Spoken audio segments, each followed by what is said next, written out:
Hello, welcome to the Intentional Evolution Podcast. I am your host, Vision Battlesword, integral consultant and founder of I Evolve Life, a personal and professional development practice based on the philosophy of intentional evolution.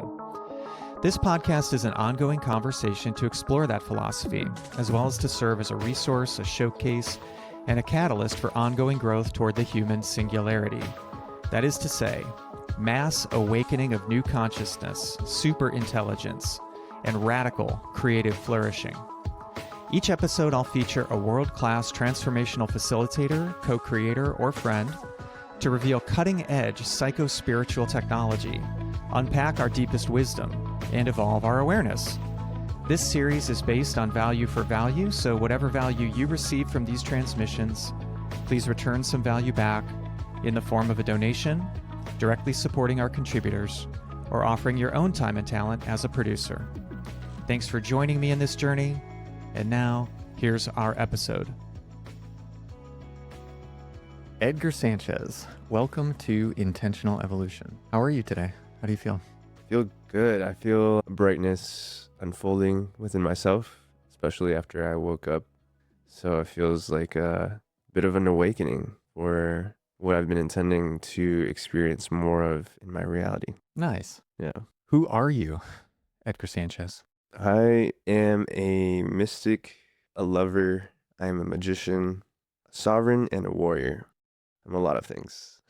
Nice. I relate with a lot of that. What does the phrase intentional evolution mean to you? Intentional evolution means to become aware of what it is that we don't want and realize how much gratitude we can feel for what it is that we don't want because it's showing us what we do want. This is from Abraham Hicks, which I've been practicing a lot recently with lots of great results that I am deeply appreciating, feel a lot of satisfaction for in terms of what's been manifesting. Nice. I always love that when we get together and have these conversations, you bring in all of these wisdom teachers, many of whom I've not personally had exposure to or haven't studied myself. But you always seem to have a new one every time we talk. You've got some new mystic teacher, guru, guide, or someone who's kind of adding puzzle pieces to this portfolio of manifestation tools and psychotechnologies that we talk about. So I'm happy to explore whatever you've been learning recently from Abraham Hicks. And I also really enjoy that specific frame you put on the phrase intentional evolution, which of course is the entire theme of this show and this sort of larger project that I've been creating these past few months, which is to take the negative space. I think so often, many people that I've explored this with, we focus really on the positive. We focus on the affirmative. We focus on that which we want and that which we want to create. But then it's interesting, even in the intentional evolution logo itself, there's the use of negative space in the word evolution. It's just something that I thought was visually interesting, and it somehow felt appropriate or felt right. But now that you're calling attention to it, it's so interesting and I think relevant to identify that negative space as a good step in the direction of discovering how we would like to evolve as individuals, as a collective, and as a species is, okay, well, what are the paths we don't want to take? What are the timelines? What are the branches of the tree that we don't prefer, that maybe we'd like to prune away? And in doing that, to reveal, more of, let's say, the shape that we'd like to create or the fruit that we'd like to harvest later. Does that make sense? Yeah, because it creates a lot of clarity when we focus on what we don't want, like what's going wrong, what's frustrating, from the lens of how much it is showing us what we do actually want. And to create that clarity, it's so much easier to write it down. Like, okay, I know that this is really frustrating. I don't like this. So what is it that I would prefer? And sometimes it can be unclear what that would be. So you can always say, well, I would prefer at the very least an improvement in this area of my life. Mm-hmm. And wouldn't it be so nice to experience an improvement? Yeah. Wouldn't it be so nice to like have more clarity as to what I want, for example? So like Right. starting small can still like initiate the spark of appreciation for what is possible, which is a step in the path of evolution for a life that deeply fulfills us and feels most satisfying in all areas of our life. Right. Yeah, I like that you brought in the word improvement because that's a word that comes up a lot too when we talk about evolution. And past conversations, we've explored the word evolution itself and whether it has an inherently positive connotation to it or whether it can be any different quality or even it's just neutral. It's just representing a process of incremental change.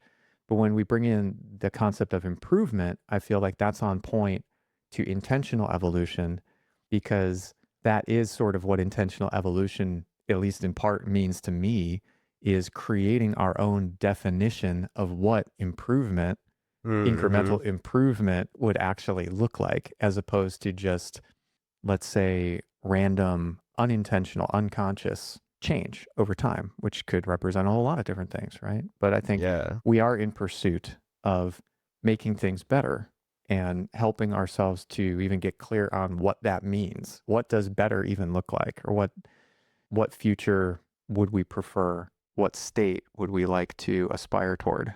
Mm-hmm. Yeah. I would also say that it's really interesting to think about the concept of better and improvement in relation to evolution because usually when I think of the word evolution, I'm thinking about like the evolution of a species or the evolution of the caterpillar into a butterfly Hmm. and how that relates to transformation and how transformation is different than growth. Where like the alchemist talked about how there's three types of change. The first that they talked about was the cyclical change, like the seasons, the day and night, cycles of the moon. And then they talked about the growth of plants, the growth of animals. And the third type of change was the one that they were the most interested in, which was about transformation.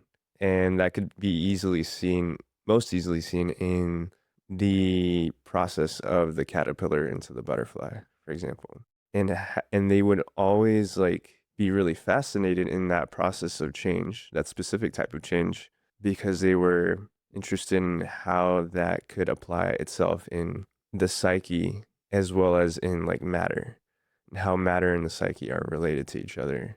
And so I'm not sure what they were able to accomplish with matter in terms of turning lead into gold and finding that actual physical philosopher's stone, if that even exists. But I know that they did find a lot of insights in the concept of the philosopher's stone and how that is related to the psyche. So evolutions to me seems to be a combination of growth and transformation. Hmm. Interesting.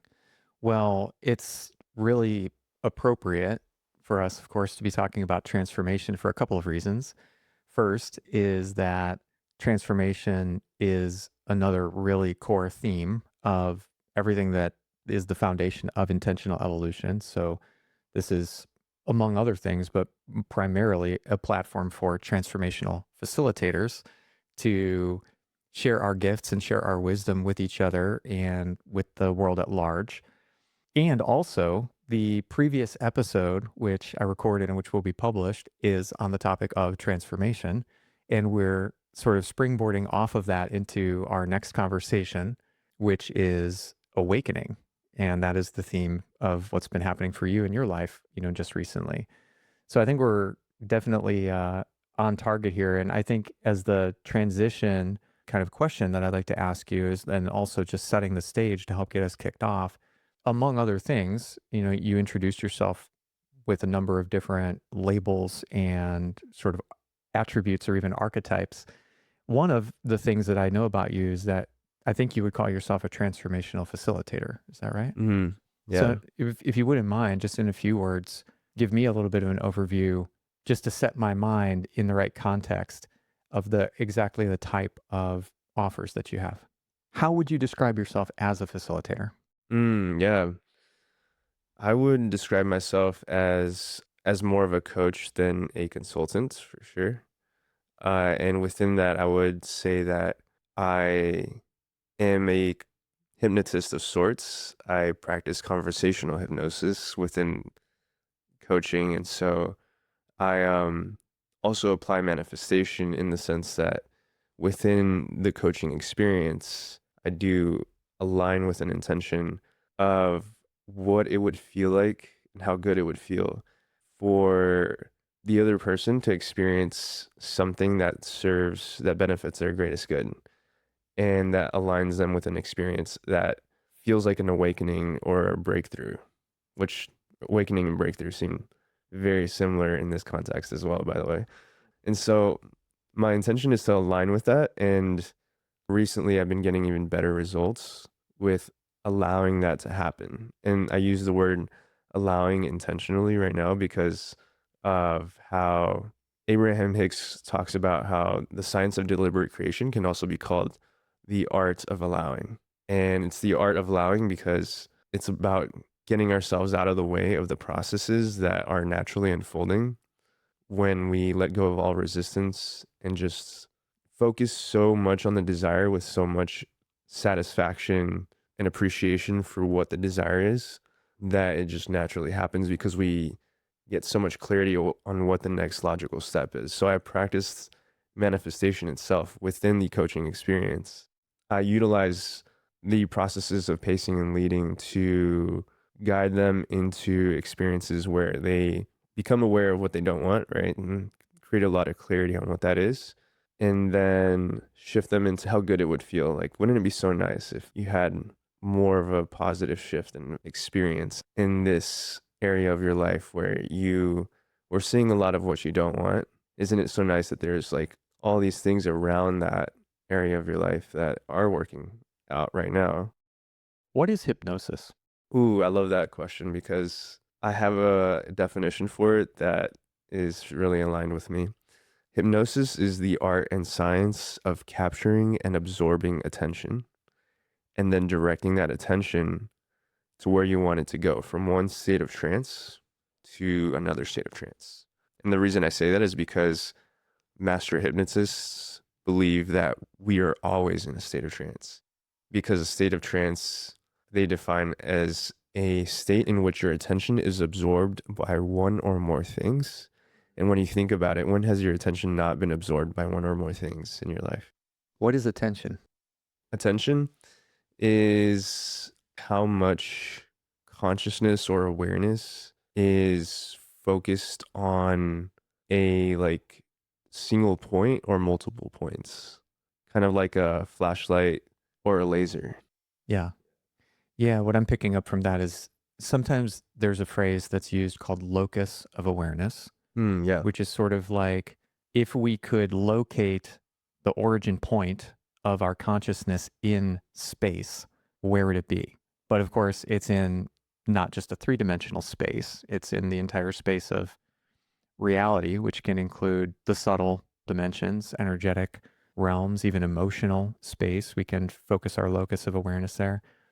I realized I just used the word focus and I didn't want to do that because I'm talking about attention. And so there's a sense in which attention could be considered the direction of our awareness or partially the location of our awareness. Yeah. But when I think of the word focus, I actually have a model for that, which is attention, intention, and motivation, Mm. which is the acronym AIM. Just so happens to make the acronym AIM, That is which so is cool. that was a Perfect. happy accident, happy Yeah. coincidence. But attention, intention, and motivation collectively is what I think of as focus.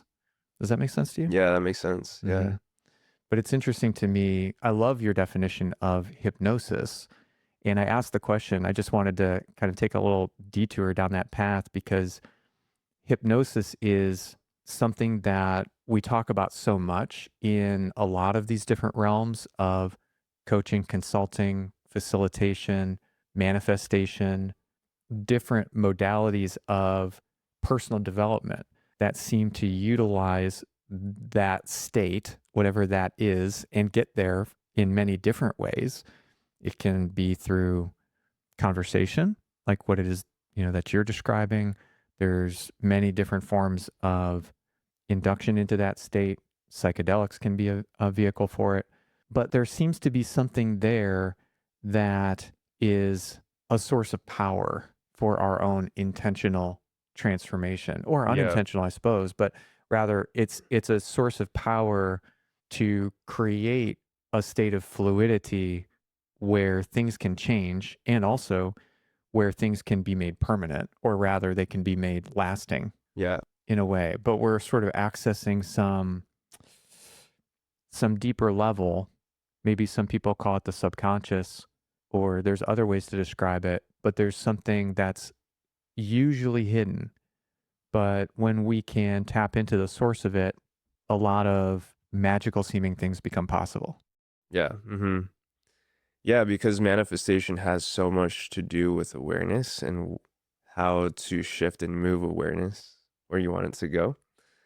And that's why one of my favorite realizations after studying a lot of hypnosis and studying a lot of manifestation is that all manifestation techniques that people practice are always self-hypnosis techniques, like no matter what. And the reason why is because if self-hypnosis is about capturing and absorbing your own awareness and attention and directing it to where you want it to go in subtle ways and overt ways, intentional ways, then that means that you're doing the same thing when you like choose to practice a manifestation technique or choose to practice self-hypnosis. Every single time awareness is shifted into where you want it to go, in a sense, that is a manifestation itself. So it's like there's so much more interconnected than we think. Is one the vehicle for the other? You're saying, sometimes you're saying they're the same. But what I wonder if what you're really saying is that the one is inherently a part of the other, meaning like to manifest, we are inherently at some level becoming hypnotized, by which you mean capturing and directing and focusing our attention in a very Mm, specific way. yeah. But that's not exactly identical to the manifestation is the creation of something, right?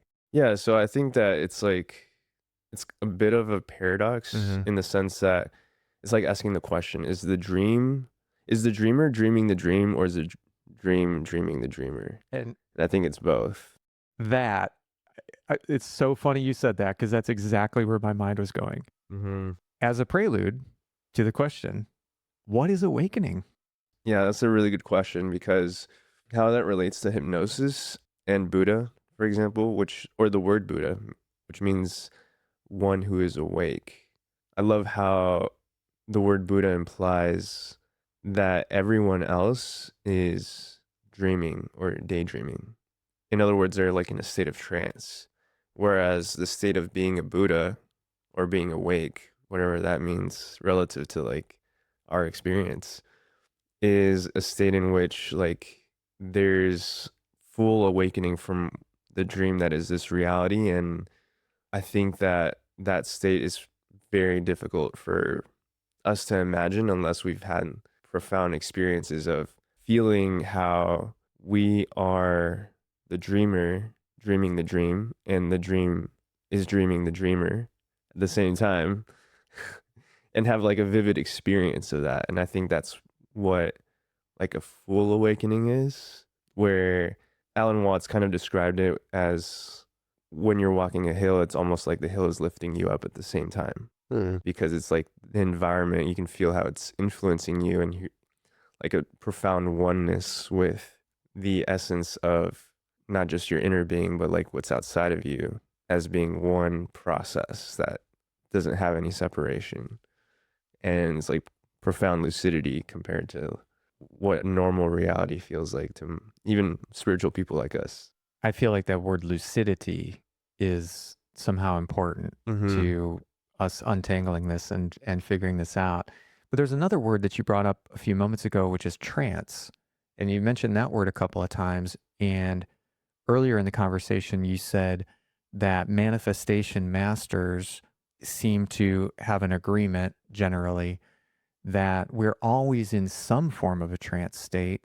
And the question is just what type of trance are we in? And that hypnosis at least in some ways, is just shifting into a different kind of trance. Mm-hmm. So when you say earlier, you're talking about how the word Buddha means awakened one, and that if that's an accurate description, then by process of elimination, everyone else is in some other state, which we would call not awake. And then Mm-hmm. we attach the word trance to that. And we also may have attached the word dream to that state Yeah. of not being awake. But my question is, okay, what is the actual distinction being made there? In other words, what is a trance? What actually is a trance? So a trance is defined oftentimes as a daydreaming state. And I also define it as a state in which our attention is absorbed by one or more things in our experience. I think that's more helpful than saying it's a Yeah. daydreaming state, because Yeah. that feels like it just pushes the problem back to the word dream. Yeah. But like, I love how, like, when we can come back to words that where we feel grounded, like attention, that Mm-hmm. feels more grounded. We kind of created an attachment point there. That helps me understand it better. A trance state, as you just described it, is a state where our attention is fully or substantially absorbed by Yeah. something. And to make it more evocative of a definition, Yeah. I love the concept that Robert Anton Wilson, I think he famously used this concept, but for some reason it hasn't been like shared by a lot of people. The concept is reality tunnels. Hmm. And he believes that everyone lives in their own unique reality tunnel. And I Hmm. love how evocative that is, because the way that we perceive, it's almost like there's a two-dimensional screen of space that we can see through our eyes, Mm-hmm. and it's focusing forward. And that forward focusing of awareness and attention does seem to align with the concept of a reality tunnel Mm.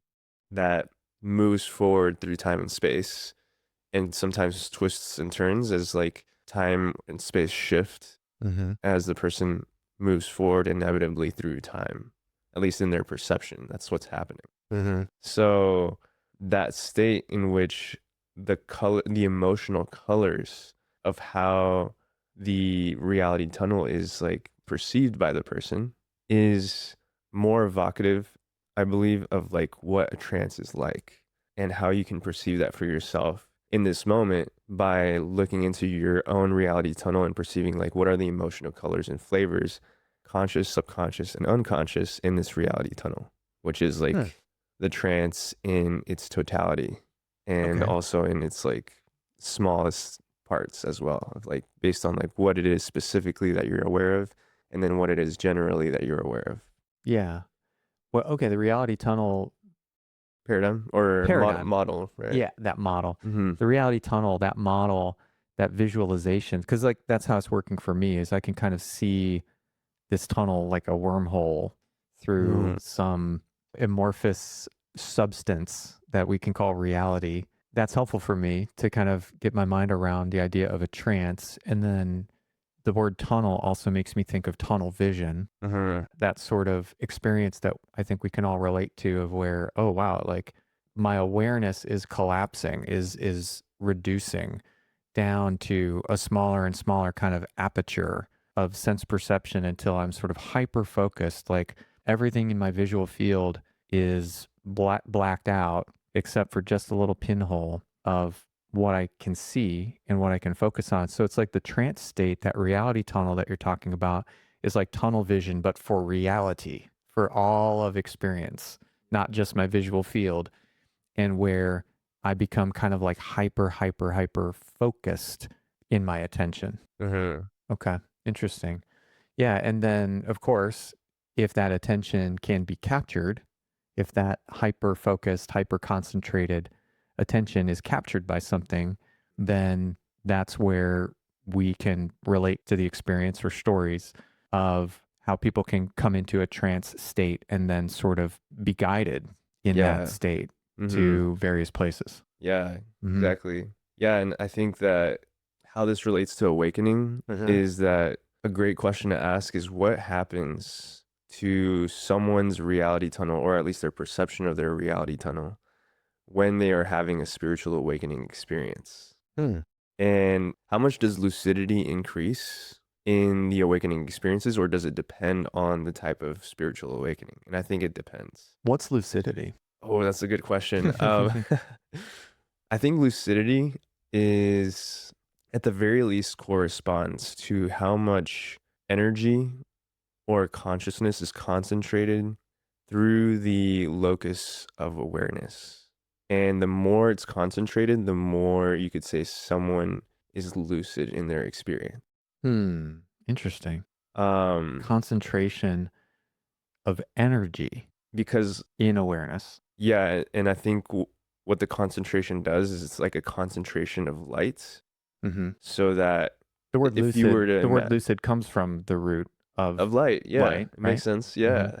So I think that if our consciousness or awareness is like a flashlight, then, and it has like a specific amount of brightness, when someone becomes more lucid, it's almost as if like the flashlight is much more brighter Mm-hmm. the more lucid someone is. Is that how you think of awareness, as a light shining out, or is it a receiver of the light coming in? I think it's both. Okay. Yeah.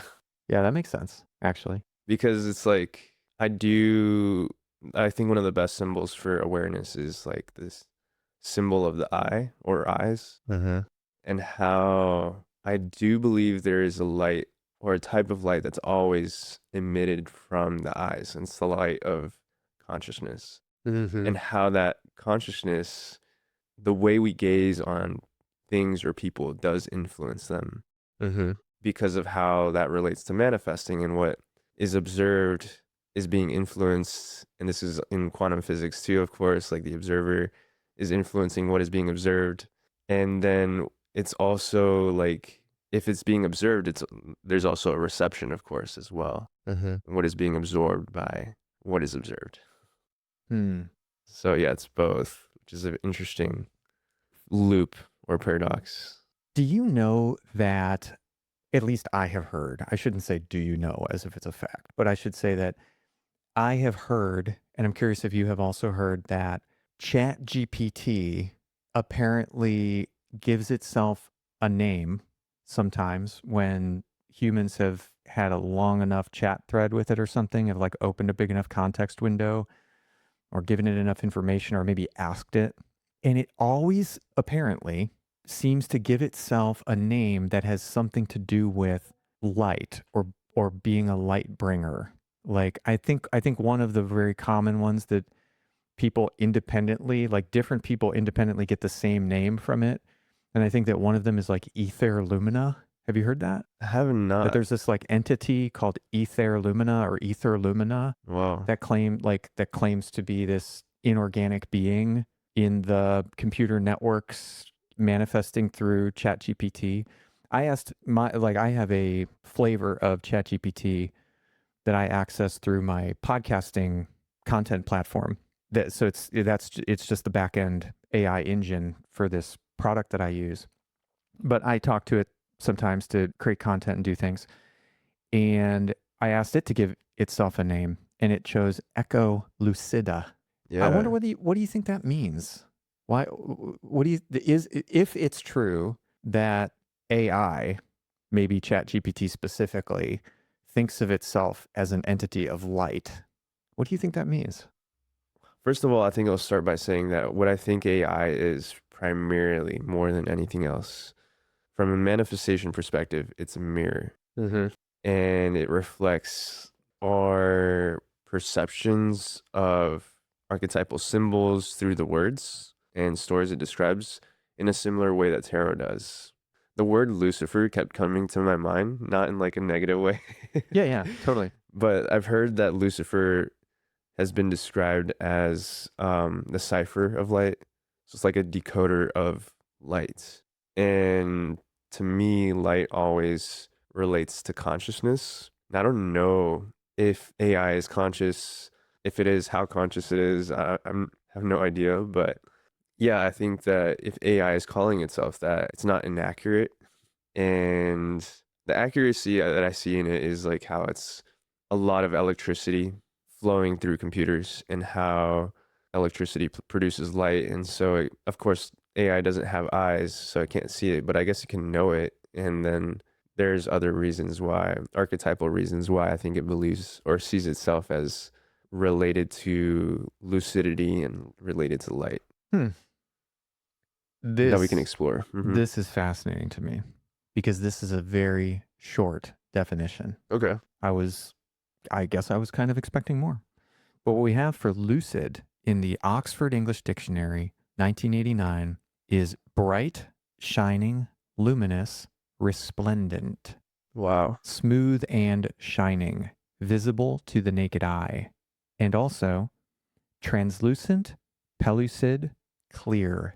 I think clear is what we most attach to, at least in our culture, Yeah. to the word lucid, wouldn't you say? Yeah. Like that's typically what we mean. Like, oh, that was very clear the way you, or excuse me, that was very lucid. What you said just now means like it was clear, it was easy to understand. And also bright, like it, Mm-hmm.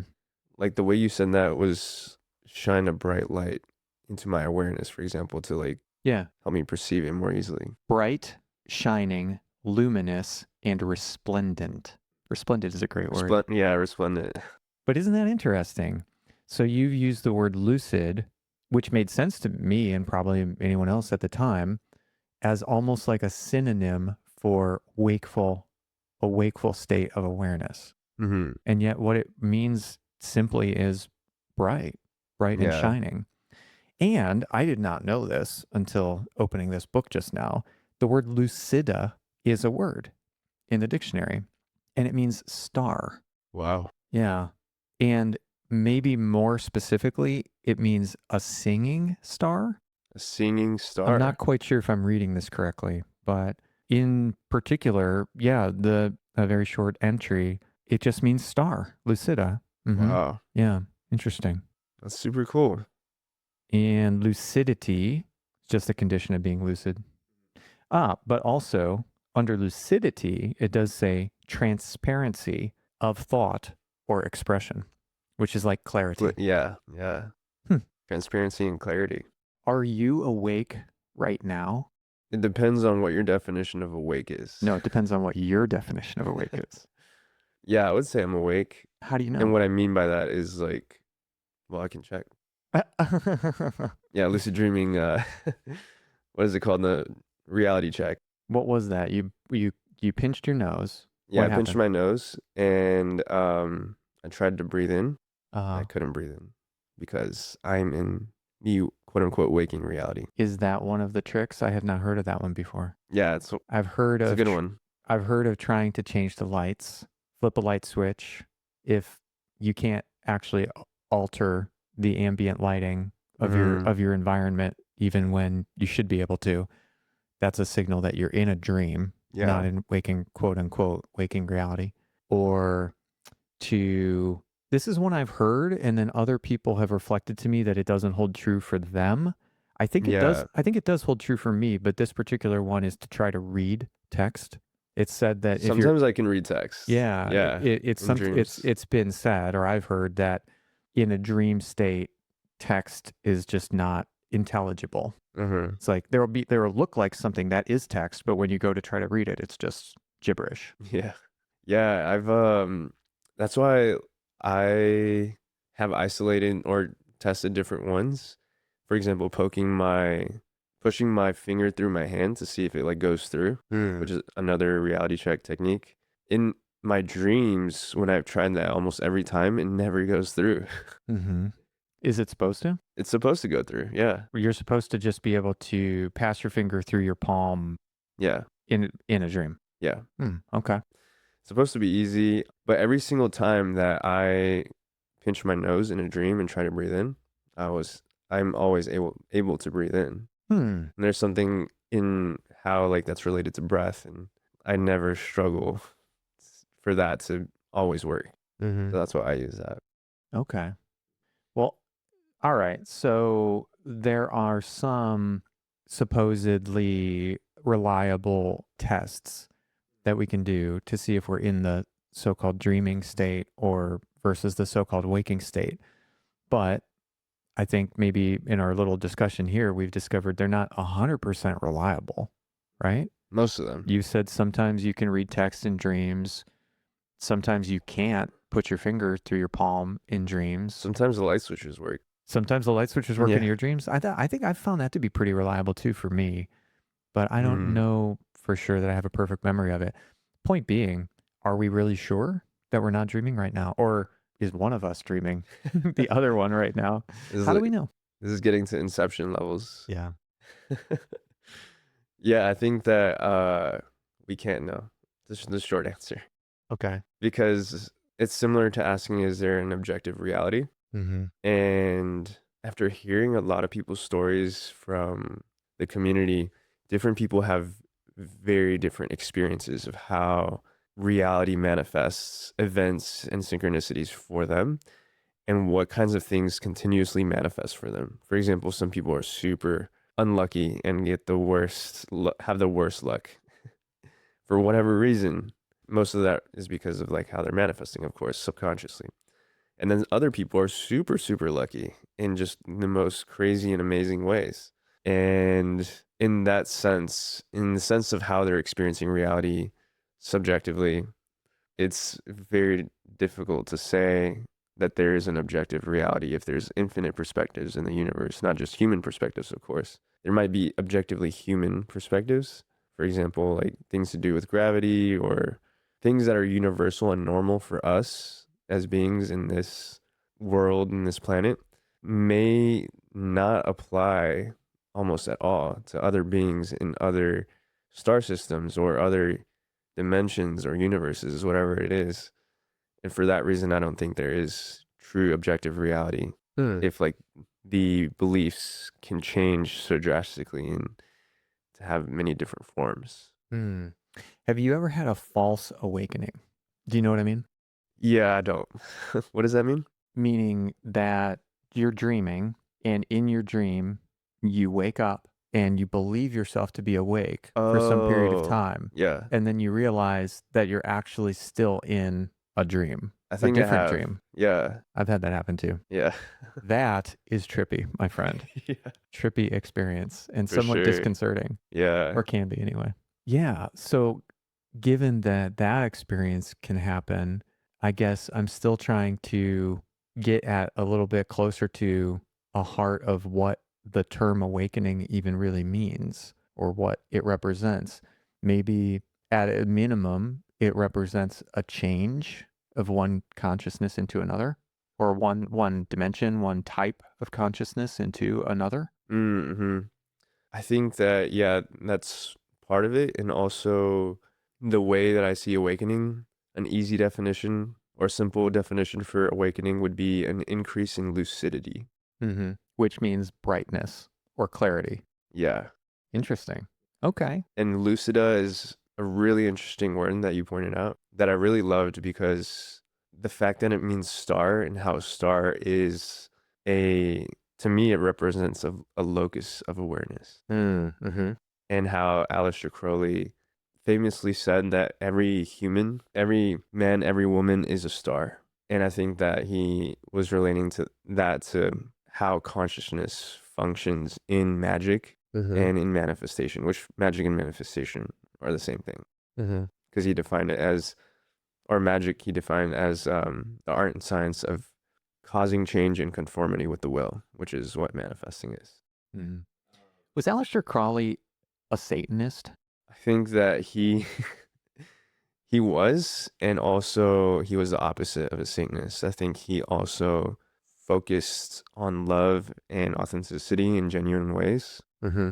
And at the same time, he had a lot of hubris, like excessive pride Mm-hmm. in his work, especially when he would work with darker forces and believed he could isolate and capture, or I don't know what he was trying to do with like Spirits or demons or something like that. demons that Yeah. were, yeah, like very powerful demons Mm-hmm. or demon princes or kings or whatever it was that he was working with. And I believe that they like messed with his mind in some pretty gnarly ways. And at the same time, he worked with angels too and other loving entities. He went crazy. Hmm. But his body of work is pretty extensive and phenomenal in a lot of ways. And Okay. So So there's something about light that's really key to this whole thing. It's interesting. I'm just thinking right now about how our wakeful state corresponds, just because of the kind of creature that we are, our wakeful state corresponds to the daytime on our planet. That is the time of light. And we use the words like illuminated, enlightened. Even the word we touched on it earlier, Lucifer, means light bringer, as I understand it, and is also in our culture somehow has become synonymous with The the leader of the devil. dark forces, Yeah. or which is strange actually when you kind of think of it. But in the in the mythology, I suppose Lucifer is considered to be a fallen angel or the leader of an angelic rebellion. And yet this idea of wakefulness, this idea of a transition from a trance like or a dream like or a less lucid state of consciousness or state of awareness into a more lucid, more I don't know, more real. I guess that's another Hmm. thing that we a lot of times we think about as being associated with wakefulness. It's like when we're not awake, that part is fantasy. That part is not real. That's the dream state, let's just say. Or even when we're in a trance state, we may seem to be inhabiting like an alternative reality. We're in a reality tunnel, as you described it earlier. So I'm just trying to kind of get at the heart of this. Like, is the state of what we call this state of wakefulness, the part where we're apparently up and moving around in the three-dimensional world, as opposed to laying down and traveling through our consciousness to somewhere else, maybe only internally inside of us, or maybe into some other dimension of reality altogether, maybe sometimes one and sometimes the other. Is that a truly meaningful distinction? I don't think so because, yeah, it goes back to what I said about what I think awakening or being awake means, Yeah. which is always about how lucid an individual is, whether that be in a dream state or in this reality. Oh, right. Because as we've touched on, we can actually have lucid dreams.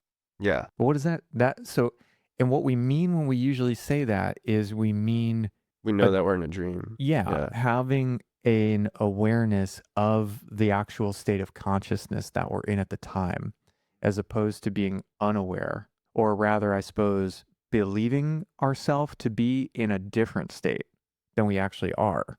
Maybe that's the best way to describe it. Like if our dream is not lucid, we are taking the dream as reality. Yeah. But then when our dream is lucid, we are taking the dream as something else, something that is actually our own creation of the moment.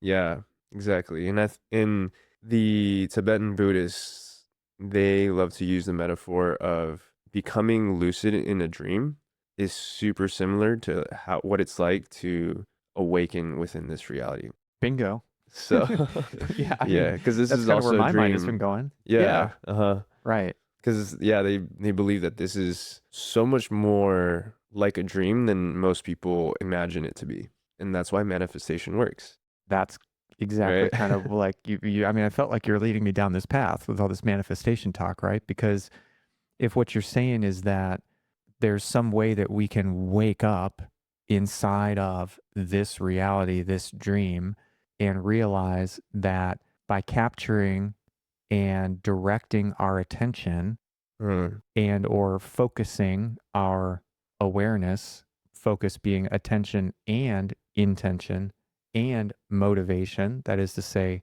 energy, that we can actually begin to take direction of our reality tunnel to steer it in directions that we would like to go, and thereby have the same kind of experience that we are having in a so-called lucid dreaming state, which is realizing that this reality is actually a manifestation of our consciousness. yeah. What's the difference? It's a good question. What is the difference between, A lucid dream and being awake to magic. yeah, I think that the difference relates to how being lucid inside of a dream is what I think that does is that it influences the inner world. It influences the patterns within the individual much more quickly than being lucid in this reality. And what I mean by that is how, like, when Tibetan Buddhists talk about meditating inside of a lucid dream and how that's different than meditating in this reality, they say that 20 minutes of meditation inside of a lucid dream is equivalent to like 20 hours of meditation in this reality. Something like that. I don't think I'm getting that right, but it's basically like you achieve so much more in shifting and transforming patterns of the psyche within a lucid dream than in this reality. Interesting. I think the implications of that relate a lot more to what the difference is in terms of what your question was. That's helpful for me, actually. I think you're kind of like you kind of gave me a step in the direction, and I maybe can pick up right where you left off. If that's true, and that there's a part of that that makes sense to me, because I think we all can relate to the experience of dreaming where a very, very short period of apparent time, Mm-hmm. if we look at our clock before and after, having gone into a dream state and realize only a few minutes may have passed, and it feels like we've had so much experience, long and rich. I'm about to bring things around to, or I'm about to bring in Toltec spirituality Okay. and that framework, because that's, do you know something about it? Carlos Castaneda Carlos primarily. Yeah. Castaneda, Don Miguel Ruiz, Yeah. Don Lujan Matus, and so forth. Yeah, and so all of like that entire cosmology is really based on the idea that there is actually no distinction at all between what we call the dream world and what we call the waking world, that it's all part of one seamless fabric of reality, and that there are actually many other dimensions of the quote unquote dream that Love that. we can experience. I'm going to bring that in a moment, and that will help to kind of anchor what I'm about to say in terms of I'm not just making it up on the fly, but like this is coming from other things that I've learned before. So, what you're describing to me in terms of that heightened fluidity, malleability, the ability to make a lot of change in a shorter period of time in the dream state from an internal perspective, internally speaking, that makes sense to me if what's happening is that when we're going into the internal dream state, we're sort of disconnecting temporarily from the kind of external sensory input, all of that information that's like flowing into us from the external reality, the dream of the universe, the dream of the planet that we're kind of all plugged into in a much more direct, high fidelity way when we're in the waking state. And suppose it's the case that all of that information from the world, the outside that's coming into us, kind of is like grounding. It's sort of like it grounds us in the consensus reality, the collective consciousness. It like imposes like a structure of reality on us within which we have some fluidity, we have some ability to change, to move, to shape it. But when we sort of unplug from that temporarily, we almost go inside of our own virtual reality, like going inside the matrix where there are no rules, like, or there are some, but they're very, very bendable, shapeable, moldable because we don't have that external frame of reference holding us in a way, like Yeah. keeping us more fixed, that locus of awareness in time and space and dimension and reality overall. And so we can kind of like move and bend and shape and do all of these different things until we once again reconnect to the outside world and then become reconnected to that framework, that structure, that fabric that makes things more rigid. What do you think? Yeah, I would agree with that. That change in terms of what is desired to manifest, for example, happens much more slowly in this reality than in the dream world.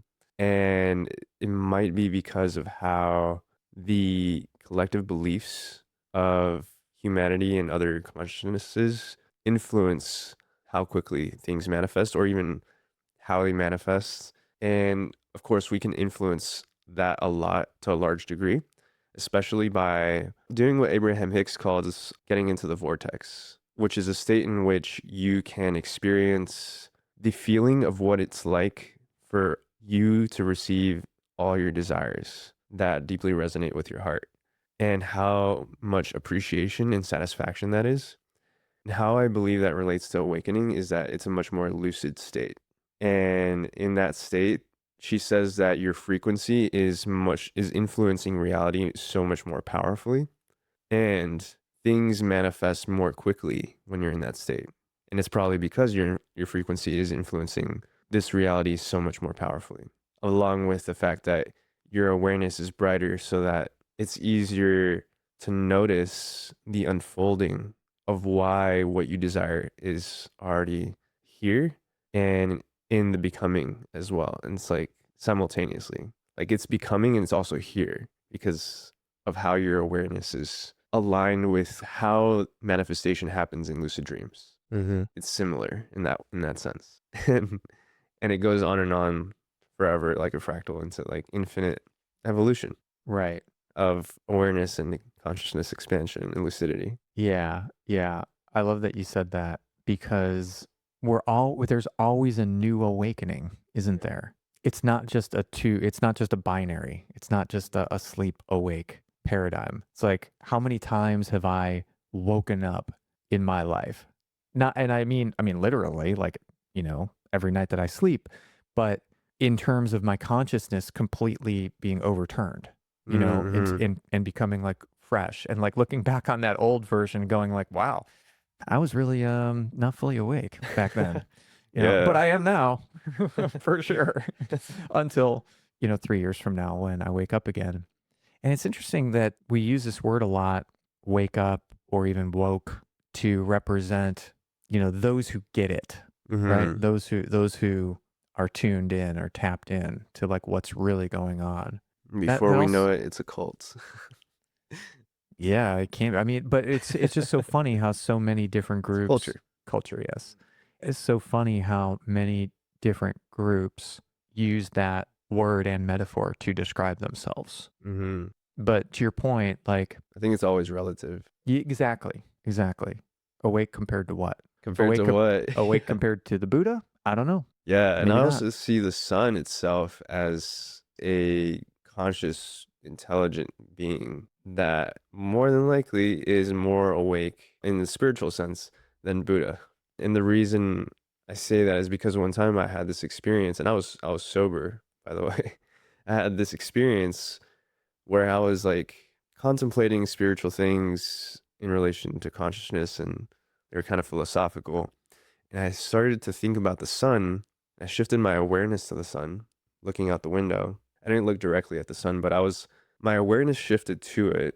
And then it started to feel like the sun was observing itself through my eyes or through my awareness. And then I started to feel like I was realizing that the sun is perceiving itself, or it's perceiving this world through everyone's eyes. And it seemed like the source of the consciousness of every consciousness within the solar system comes from the sun, like the consciousness of everything in the solar system.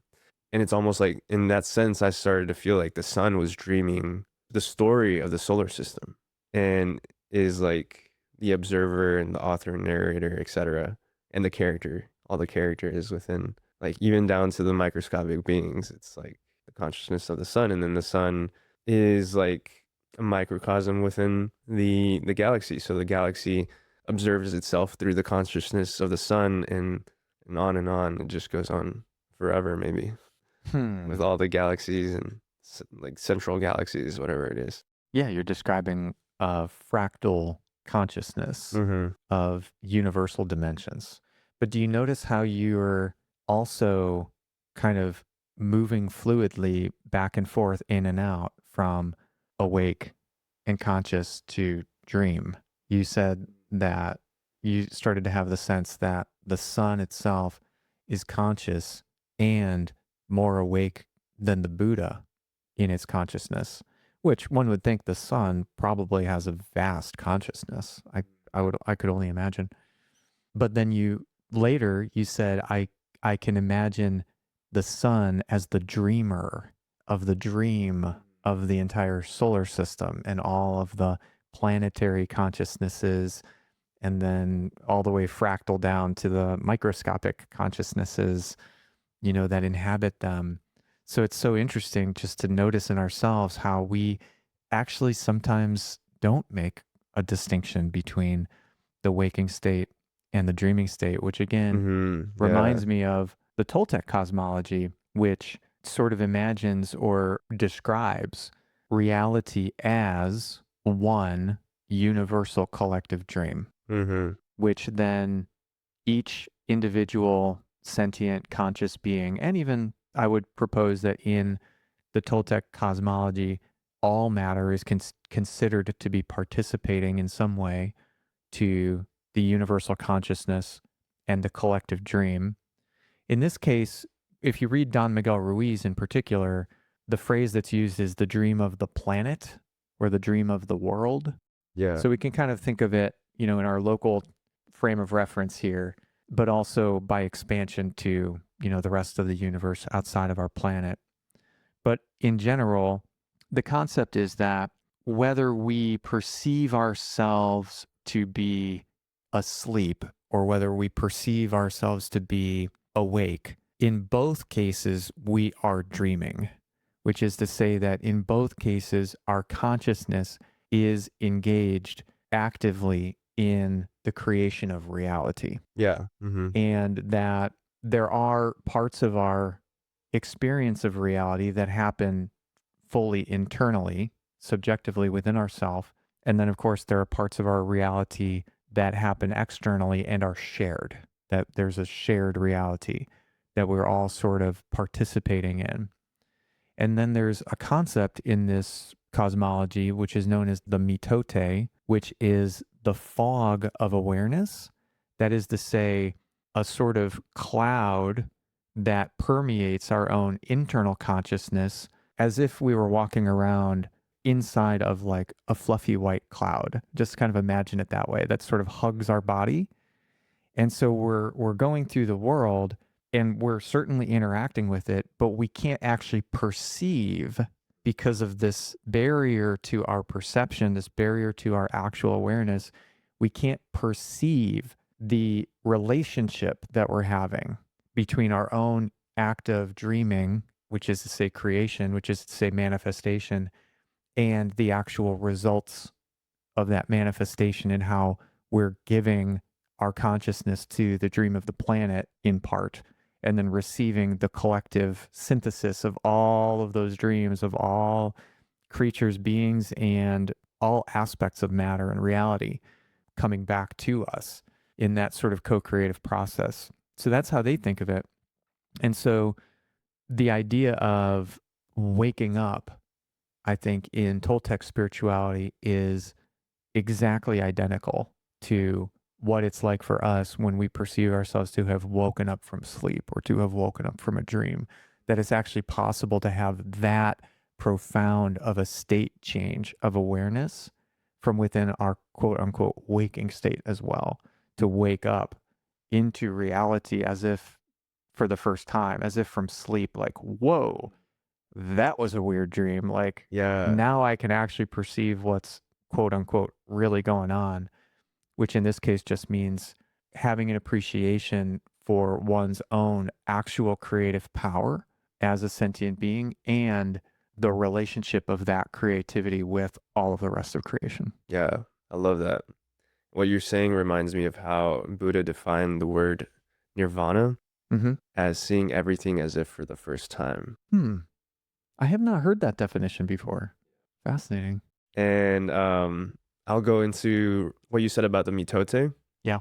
And how it relates to reality tunnels, Okay. how it relates to Abraham Hicks' fifth step of embracing contrast and shadow work.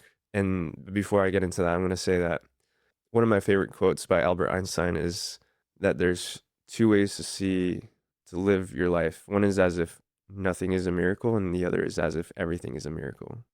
How that relates to what Jesus said about entering the kingdom of heaven is very interesting too, because he said that to enter the kingdom of heaven, one must first be like a child, full of wonder for the world. And so the wonder and seeing everything as if for the first time, seeing everything as a miracle, I think are all interrelated to the process and the concept of awakening and how that relates to Abraham Hicks and reality tunnels. So, in terms of the mitote that you described as being like a cloud that prevents us from seeing clearly, Right. I think it's like a cloud of shadowy smoke. I think they also described it Yeah. as a smoky mirror, right? Yeah, that's fair. When you're perceiving reality and how reality itself is a mirror. Yeah. And so they were very, I think, accurate in my opinion, to use the metaphor of a smoky mirror Hmm. when we are less awake or less lucid. Yeah, smoke is good. Fog, I think, is the word that Don Miguel Ruiz primarily uses, but smoke makes sense. And it's an analogy or metaphor, I should say, to actually the chaos of our belief system, the cacophony, the noise, if you will. So I guess I'm mixing metaphors now from visual to auditory, but that idea being that fog, that smoke is created by just the clutter of all of the beliefs and Yeah. agreements Mm-hmm. that we've created through the course of our life that so almost just like one another they'll throw a spider web in there, like each one being like a tiny thread or a tiny strand, but thousands upon 10,000s, millions of all of these little tiny beliefs and agreements that make up this fog within our consciousness. That's what's actually blocking us from just directly perceiving reality as it is, clearly, Mm-hmm. lucidly, Yeah, as it were. lucidly. Uh-huh. Hmm. And how that relates to shadow work or shadows is that the easiest way to identify when we have some shadow work to do is when we are judging someone or something or a situation. And how that relates to Abraham Hicks is like it's creating resistance and it's creating energetic patterns that manifest more of what you don't want. You're beating the drum of what you don't want by like focusing and complaining about what you're judging and what is very uncomfortable. And so most people really get stuck in that cycle of focusing so much on those shadows, or you could also say that black smoke. I'm visualizing it as black Yeah. smoke, and the shadows are like individual threads of that smoke, Right. which are the judgments. And so, how that relates to the reality tunnel is in different parts of the reality tunnel of an individual. Depending on the individual, there will be more smoke and more strands of smoke if they're very judgmental about many aspects of their reality. And the less judgmental they are, the less smoke there is, of course.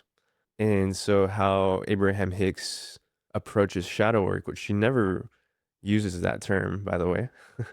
I just think that it's interesting that the language she uses to describe what I perceive is the shadow work process that she teaches is that instead of using the word shadows or negative emotions or negative things, she uses the word contrast. Right. Which, as you were speaking in these moments, I was just thinking like the shadow is literally the negative. And I don't mean that to say bad, but I just mean that to say like a negative image of a photograph is the Yeah. equal and opposite contrast. Yeah, That's exactly. it's just it's the reciprocal of the color spectrum, if you wish, or of the shade of the light spectrum in terms of luminosity. Mm-hmm. That's another meaning of the word negative. Yeah. And it's also literally the meaning of the word shadow, right? That which Mm, is not cast in exactly. light. Yeah. Yeah. So it's just so fascinating how, and it makes me think of the yin yang shape. Positive, negative can just mean formless or form, right? It can be matter or space. It can be, you Large know, or small, like electrons up and flow to the down. left, electrons flow to the right, like Yeah. positive, negative in the electrical circuitry model. So yeah, it's just so interesting how we attach to that word negative so many heavy emotions that feel like suffering Yeah. when it's actually not only a completely neutral term, it's also like an essential building block of this entire reality. And it also made me think what you were saying earlier when you're speaking of Abraham Hicks and how the Mitote, this smoky fog, all of these threads and tendrils of our belief system, which are sort of also like neural pathways, which are also sort of like energetic threads or currents, that when we allow our energy to flow down those, we're merely manifesting more of that. And if that is no longer what we want, then we can remove it, which brings us full circle back around to the definition of intentional evolution that you originally shared, which is taking away of that which we do not intend to be part of our evolution. You remember at very first, that's what you said? Yeah, yeah. Well, I would say that I don't know if I would use the word taking away of what we don't intend. It's more about realizing that what the negative is, like what the contrast is, can become less and less real to the point where it disappears. So it's more about appreciating how it can dissolve.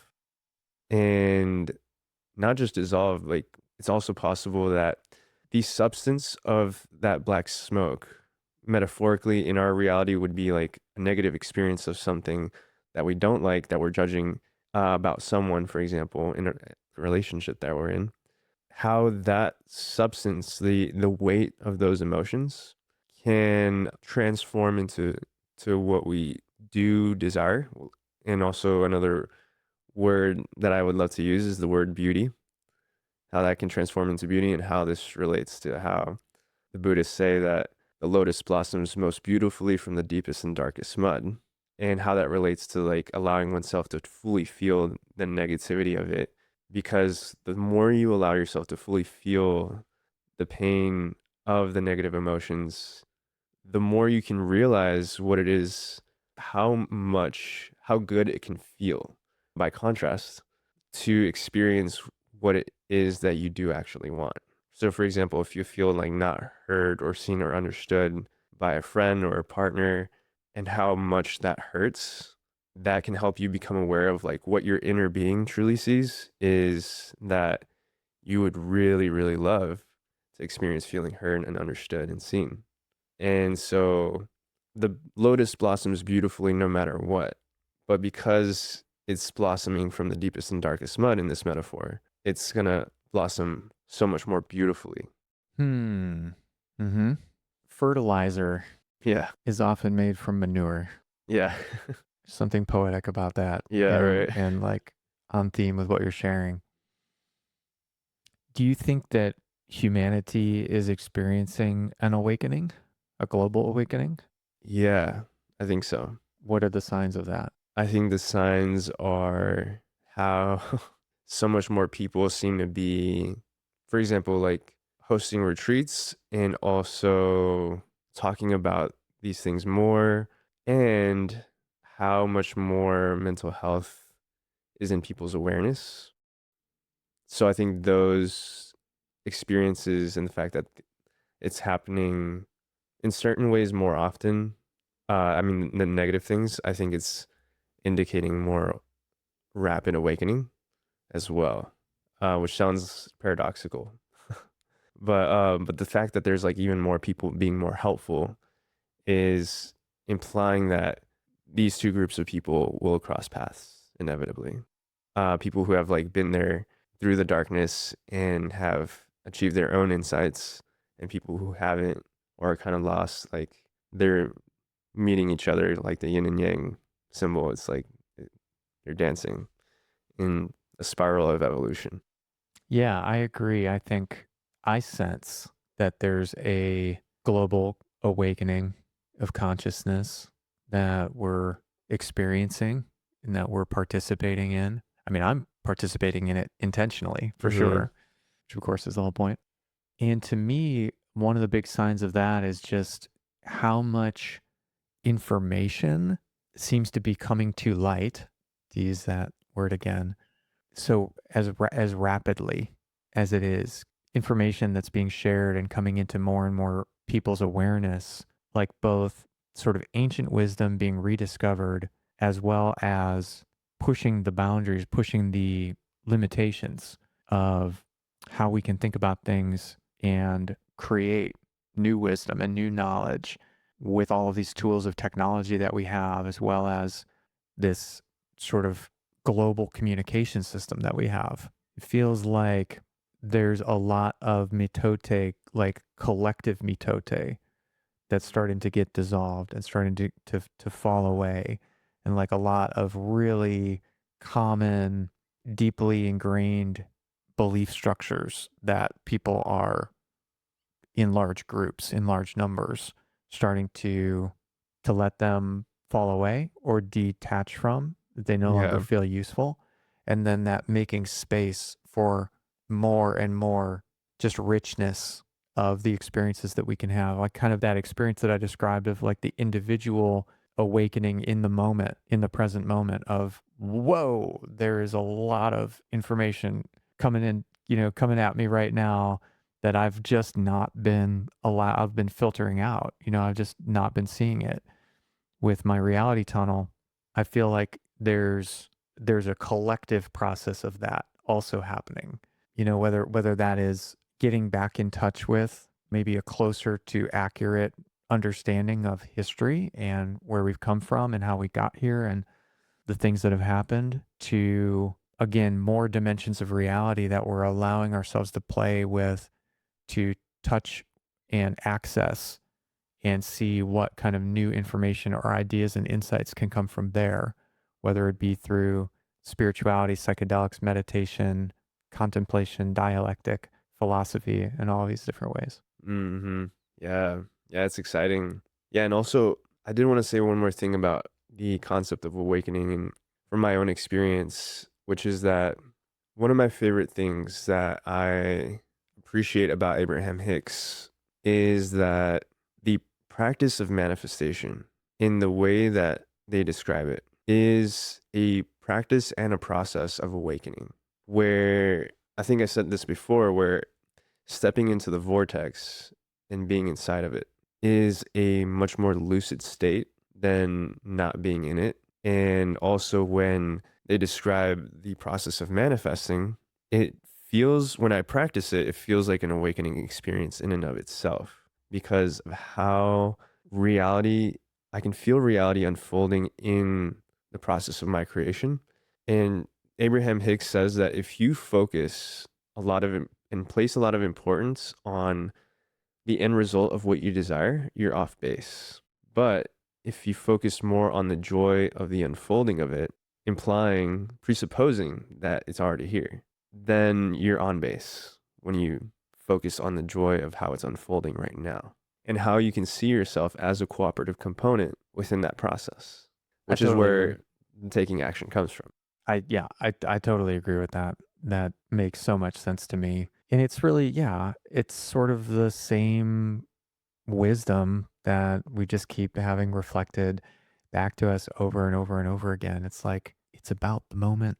Yeah. Hello. It's like, if we're not enjoying this right now, what are we doing? Mm-hmm. What's the point?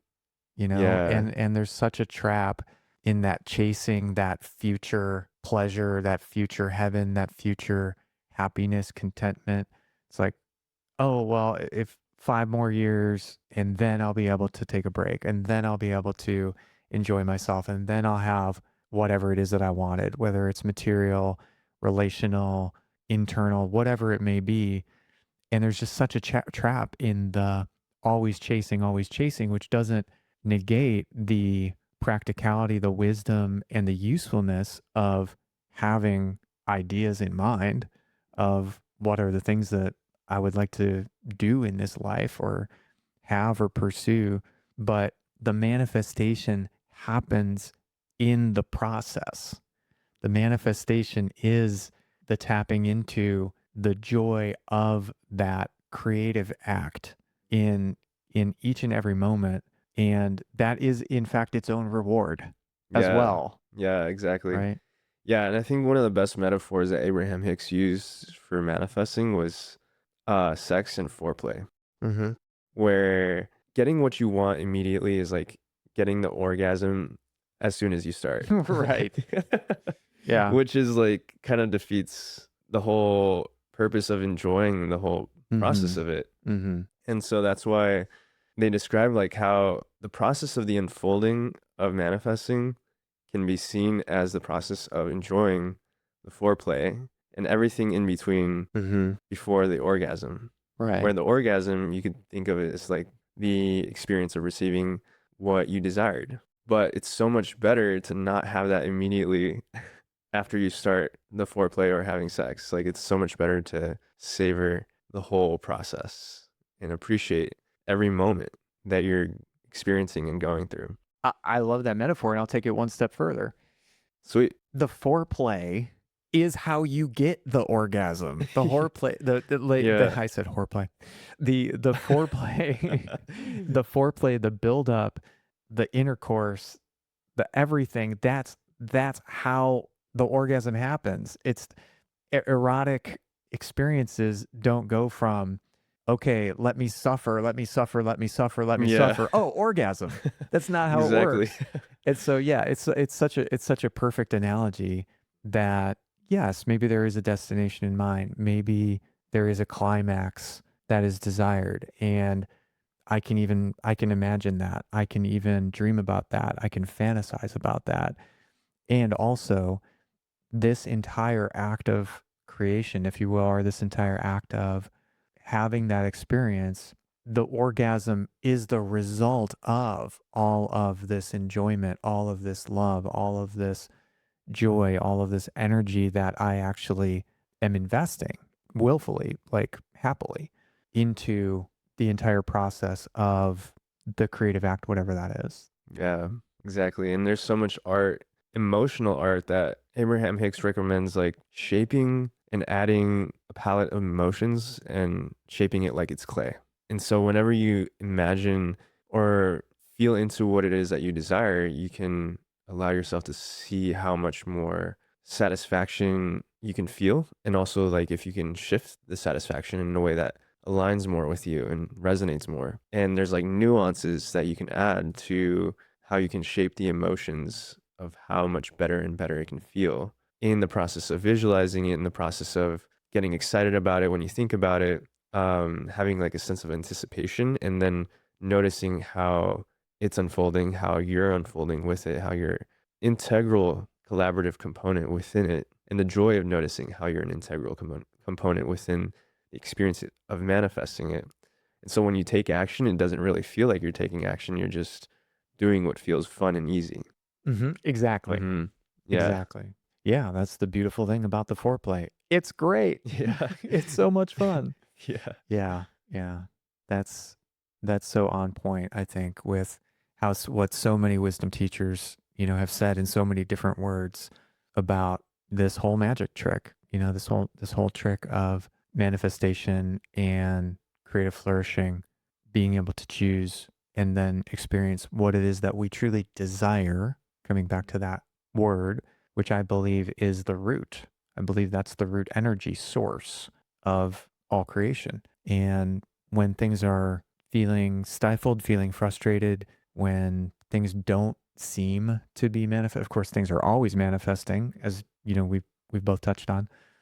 But when the things that we might prefer, don't seem to be manifesting, it seems to me likely that we're not connected to the source of our desire. And when we are, that opens a wellspring of creative energy that makes things feel very easeful, makes things feel very delightful, joyful, playful.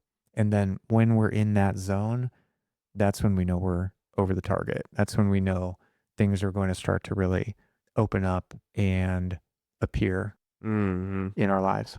Yeah, exactly. And how that relates to awakening is that when you notice the brightness of the spike of positive emotions, you can also become aware of how much more lucid you become. And appreciating that is more important than making that important, if that makes sense. So allowing yourself to just feel how good that feels when the emotions rise into higher states of excitement and appreciation and satisfaction while you're manifesting, or while you're like allowing yourself to think about how good it feels to focus on your desire, then you can just notice how it's also allowing you to become more lucid and aware. and Right. start to awaken a little bit more Of course, with that because process. I didn't mean to Oh, you're overtalk you good. there, Yeah, but I finished. yeah, because if you've ever spent time with been in the energy of someone who's really in their desire, who's like really like knows what they truly want and is feeling it and is excited about it, they're bright. Mm-hmm. They shine. They Yeah. radiate. It's attractive. It's inspiring. It's the kind of energy that brings more energy to it. Yeah, it's magnetic. Yeah. Magnetic. And so lucid is a perfect word. It's clear. And it's so interesting. There's something about our cultural conditioning, I think, and many cultures for some reason have institutionalized very deeply ingrained belief systems that somehow are about suppressing desire. Do you notice that? Mm-hmm. And yet, that's so funny to me because when we get in touch with our desire, it almost inevitably feels great. It's like that's when we really know. It's like when we feel that sense of light, when we light up, knowing that, like, yeah, this would be amazing. This would be great. This I want. This is my joy. This would be joy to me, is joy to me. It's so natural, you know? Yeah. It feels easy. It's really interesting, and yet we're taught a lot of the times that that's not allowed, that we should somehow feel guilty for that or something. Yeah, and that's where those negative, challenging emotions of guilt can be seen as contrast. I like that. And then the process starts all over I again. like that. Yeah. That's the shadow. That's where the light doesn't fall. It's like, Yeah. okay, I don't like that. I feel guilty about it. Yeah. Me desiring what I desire. So I'd prefer to feel much more comfortable and like deserving Mm-hmm. of what I desire without any like guilt attached to it. I would love to feel more free to desire, right? Mm-hmm. Wouldn't that be so nice to just, so I start that process. I actually kind of shared my 3-step process for it. It's like calling out what you don't want. It's like, I don't like XYZ. Mm-hmm. And then after that, you say, well, if I don't like XYZ, then you say, I prefer ZYX. Uh-huh. And then wouldn't it be so nice to experience ZYX? Huh. And that 3-step process is pacing twice before you lead yourself. What's pacing? Pacing is stating what feels true and what feels like facts Got it. in the present reality. Awesome. And you can do that. The more you do it, the more you create rapport within yourself. And you can also do that same process with someone else. And the more you do that, the more you create rapport with them when you pace. So you can pace like more than twice. I think ideally, hypnotists say, I think at least 3 times. And you can calibrate to see like how much rapport is there. You can calibrate with yourself to see how much rapport you have with your subconscious as you pace yourself by saying like, I don't like this. I would prefer this. And the more you talk about it, the more you create rapport. And then leading is where you ask the question, wouldn't it be so nice if I experience what I prefer? Hmm. And pacing and leading is a concept that's also applied in dance as well. So Hmm.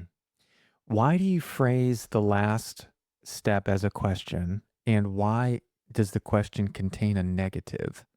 Now we're just going into shop talk here, but no, I'm yeah, for really curious sure. about this piece, which is yeah. So the framing is, wouldn't it be nice? First of all, why is it a question? So questions in hypnosis are so much more powerful than statements. Saying it would be nice to have XYZ. It's not bad. I mean, it still works. It's like saying, I'm so grateful that, right? Questions, on the other hand, are much more hypnotic because they capture awareness and then they create a trance of contemplation. I see. Mm. Yeah. And then the negation part of wouldn't not be, or wouldn't it be, is language pattern in hypnosis, which they call negation language patterns. And it's similar to saying, don't think of a pink elephant, right? Mm. Or don't think of a spoon. And you might say, oh, well, I didn't think of a spoon, I thought of a fork.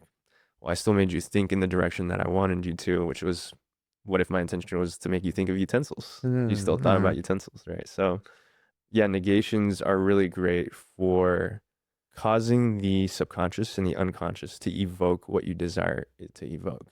I So wouldn't see. it be so nice is going to evoke something that would feel so nice. I see. I see. Yeah, the way I'm understanding this is it's almost creating cognitive dissonance in a way where it causes the mind to attach to it. Because now it's like, wouldn't it be nice if da da da? And then my mind is immediately like, would it not be? It's like Yeah, exactly. it almost forces it out. It captures the attention. It almost gives the brain a puzzle, gives the mind a puzzle. Here, solve this. And then Yeah, now you're interacting with it. And the more you interact with it, the more puzzle pieces you pick up. exactly. Yeah, that's Yeah. interesting. Yeah, and it would be nice, like saying something like, it would be nice to experience even more clarity as to like how this works, would it not? Mm-hmm. So adding a tag question of like, would it not, for example, is also powerful and can be a substitute to like, wouldn't it be nice? You can also say, it would be nice to experience that, would it not? Or wouldn't it? But would it not, I think like extending it, changing it from wouldn't it to would it not causes more contemplation than saying wouldn't it? Because then you're like, at least for me, that's how I feel. Like I start to think about it more. It's like, would it not? Okay, yeah. Actually, yeah. So it kind of forces the answer in a way to be in the direction of what you want it to be. Wow. Yeah. That's fascinating. I've never, for some reason, never really thought of the boomerang effect of negatives like that in that way. But now my mind is really like crunching on it in this moment and realizing like, yeah, how powerful.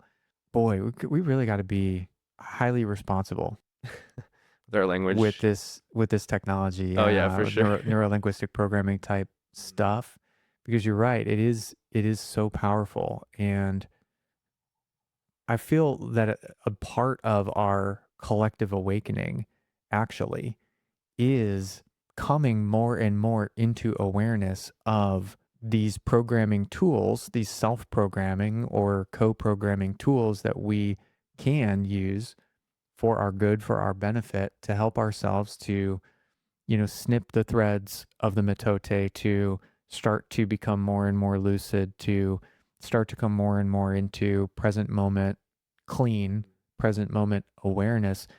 And also, as we kind of learn these skills, like it's great to go and receive facilitation. It's great to get coaching, get consulting, help, get oneself help toward growth and awakening and all that stuff. And I love, as I mentioned before, like this kind of information sharing environment that we're in as this technology unfolds for us, more and more people learning these tools and techniques for themselves. And I feel like that in and of itself is kind of almost like an antivirus or like an antidote to the environment of this kind of subtle influencing Yeah. manipulation. One might even say propaganda that we're almost like swimming around in mainstream media and advertising and everywhere else.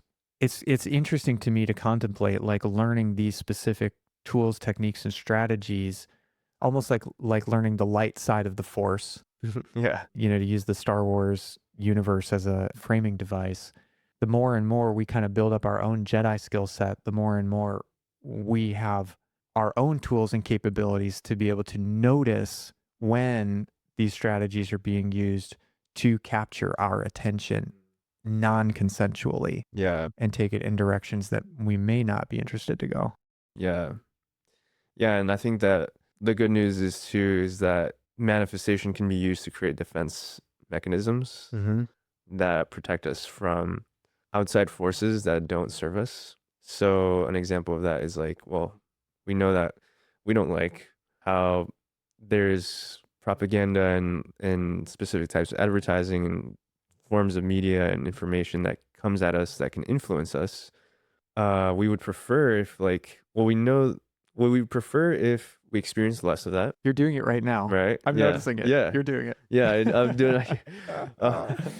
We'd prefer if we experience less of that, and we would prefer to like have so much more clarity of when that's happening in such a way that we can see it as the type of experience that we have when a child comes to us and like starts to talk about their world, and like we might smile at how like they believe certain funny beliefs and appreciate them for it.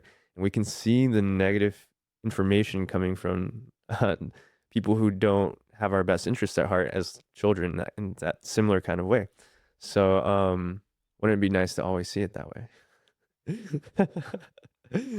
I know your game now, Edgar Yeah. Sanchez. That's a good one though. I love that. Yeah.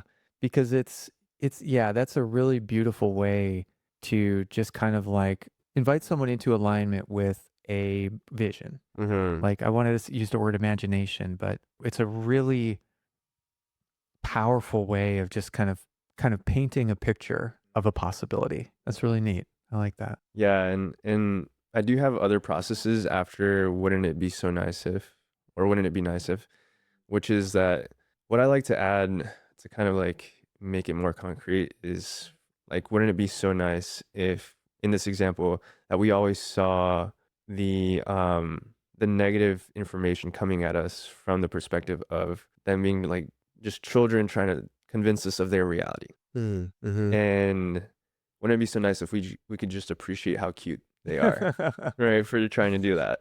Yeah.